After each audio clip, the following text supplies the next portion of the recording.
ሰላም ተማሪዎች ዛሬ ደግሞ በሌላ ቪዲዮ about the structure and the function of cells ወይም ደግሞ ሴሎች ውስጥ ያሉትን ስትራክቸሮችና ፈንክሽኖችን የምናይበት ቪዲዮ ነው ማለት ነው።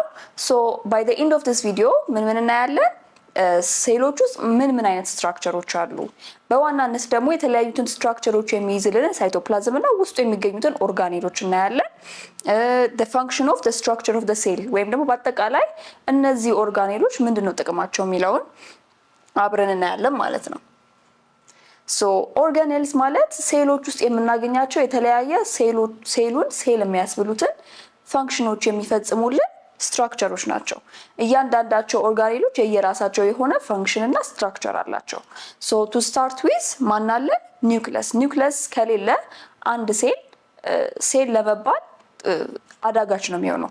the reason I said አዳጋች ነው የሚሆነው we're going to find out later because አንዳንድ ሴሎች ትሩ ኒውክለስ የላቸውም ተብለው ስቲል ሴል ይባላሉ፣ ግን it's going to be controversial ማለት ነው። so when we come to nucleus ማለት በዋናነት genetic material of the cell የሚቀመጥበት part of the cell ነው። genetic material ማለት እነማንን ያካትታል? DNA ወይም ደግሞ RNA የምንላቸውን ማለት ነው። ሌላ ማንነን? በዋናነት ሳይቶፕላዝም ነው።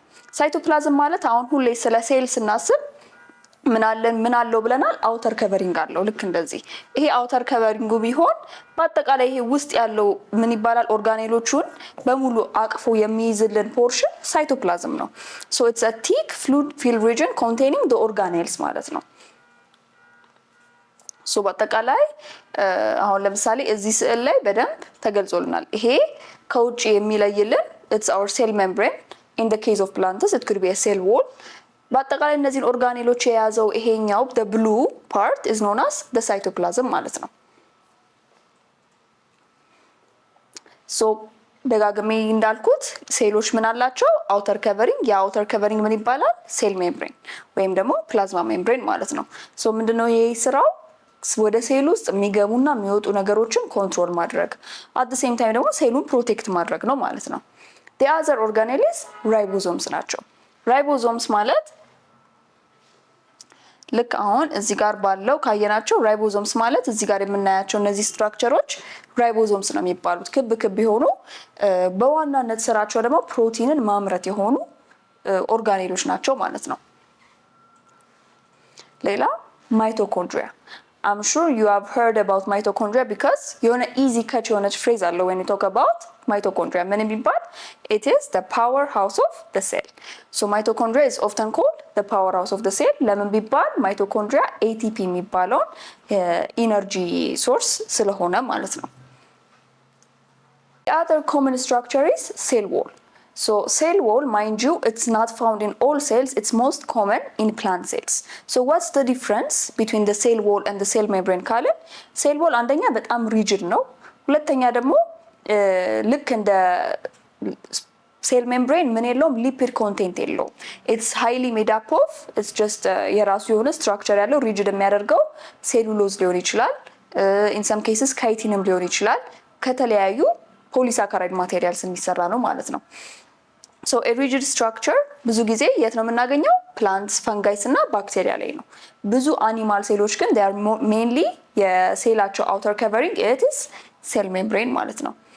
ሌሎቹ ኦርጋኔሎች በጣም ኮመንም ባይሆኑ ወይም ደግሞ their role is not as common as the nucleus and the ribosomes, ነገር ግን they're still very important. The other structures are endoplasmic reticulum. ይሄ endoplasmic reticulum ሁለት አይነት ታይፖች አሉት። አንደኛው ራፍ ነው፣ ሁለተኛው ስሙዝ ነው።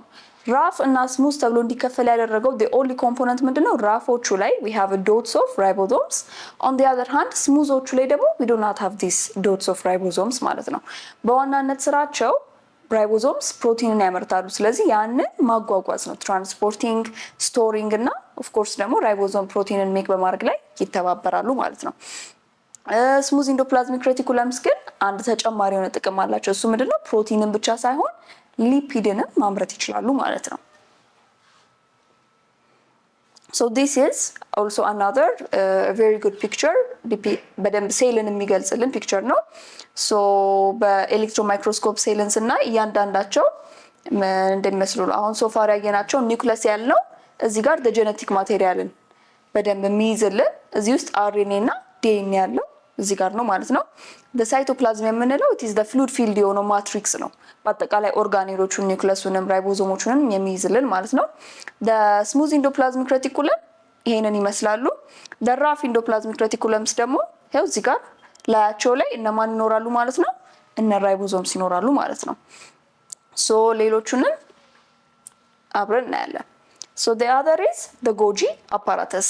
These are involved in the packaging of the proteins. Already ፕሮቲኖቹ ራይቦዞም ውስጥ ከተመረቱ በኋላ ጎጂ አፓራተስ ምንድነው የሚሰሩት? ፓኬጅ እና ኦፍ ኮርስ በኢንዶፕላዝሚክ ሬቲኩለም ደግሞ ትራንስፖርት ይደረጋሉ ማለት ነው።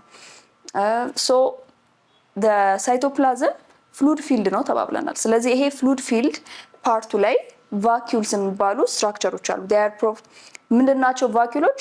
fluid filled የሆኑ እንደዚህ ክብ የሆኑ ያው እዚህ ጋር fluid filled ሆነው ክብ ሆነው የምናገኛቸው ስትራክቸሮች ምን እንላቸዋለን? ቫኪዩልስ እንላቸዋለን ማለት ነው። በዋናነት የቫኪዩሎች ጥቅም ምንድነው? ሴሎች ውስጥ የሚገቡትና የሚወጡት ውሃዎች ኮንትሮል የሚደረጉት it's based on this vacuole ማለት ነው። The other one are chloroplasts. These are actually very specific to plants. Not all cells contain the chloroplasts. ነገር ግን in plants chloroplasts they have a main role in the photosynthesis process ማለት ነው። ያው እንደምታስታውሱት ፎቶሲንተሲስ የሚካሄደው it is in this cell of the plants ማለት ነው። So now when we see we have the specialized structure of these cells ማለት ነው። specialized ማለት ሴሉ በጣም ዲፍረንት የሆኑ ወይም ደግሞ ለሴሉ ፔኩላር የሆኑ ነገሮችን የሚያደርጉባቸው ስትራክቸሮች ናቸው። የመጀመሪያው ሴንትሪዮልስ የምንላቸው ናቸው። ነገር ግን ሴንትሪዮሎችን ለመረዳት first we have to understand the microtubules ማለት ነው። ማይክሮቱቢዩልስ ምንድነው? ክሮሞዞም ውስጥ ወይም ደግሞ የዲኤንኤ ስትራክቸር ውስጥ ዱሪንግ ስፕሊቲንግ የሚያስፈልጉ ታይፕ ኦፍ ፋይበርስ ናቸው። ታዲያ ዱሪንግ ኢን ሚዮሲስ ሊሆን ይችላል ኢን ማይቶሲስ ክሮሞዞሞቹ ስፕሊት ሲያደርጉ እነዚህ ፋይበሮች አስፈላጊዎች ናቸው። እነዚህ ፋይበሮች ታዲያ ስፕሊት ሲያደርጉ በመሃል አንከር አድርገው የሚይዙልን ስትራክቸሮች ሴንትሪዮልስ ይባላሉ። ስለዚህ በዋናነት እነዚህ ሁለቱ specialized structures they are found in the chromosome of the cell ማለት ነው። the other specialized structures are the locomotory ወይም ደግሞ ሴሎች ለመንቀሳቀስ የሚጠቀሙባቸው type of structures ናቸው። ይሄ አሁን እዚህ ጋር cilia ይላል። cilia is a short hair like structures for movement of fluid current. ስለዚህ cilia ምንድነው? የመንቀሳቀሻ የሆነ specialized structure ነው። ለምዶ specialized ያላቸው not all cells have them but አንዳንድ ሴሎች ስፔሻል ከሚያደርጓቸው ስትራክቸሮች ውስጥ አንደኛው ምንድነው? cilia ነው ማለት ነው። ሶ እዚህ ጋር በመናያቸው ፒክቸሮች ሴንትሪዮልስ የምንላቸው እዚህ ጋር አንከር አድርገው የሚይዙት ማይክሮቱቢዩሉን አብረው አንከር አድርገው የሚይዙልን ማን ናቸው? ሴንትሪዮልስ ናቸው ማለት ነው። ማይክሮቱቢዩልስ ደግሞ የምንላቸው እነዚህ ቲዩቦች ናቸው ስፕሊት የሚያደርጉት ከክሮሞዞም ውስጥ ማለት ነው። ሲሊያስ እነዚህ ፊንገር ላይክ ፕሮጀክሽንስ ናቸው። ልክ እንደ ጣት ነው ወደ ውጭ የሚወጡት ማለት ነው። እነዚህ ፊንገር ላይክ ፕሮጀክሽንስ ምንድነው ጥቅማቸው? ሴሉን እንዲንቀሳቀስ ይረዱታል ማለት ነው። በተጨማሪም ከሲሊያ በተጨማሪ another locomotory structure which is specific ወይም ደግሞ specialized የሆነ ምን ይባላል? ፍላጄላ ነው።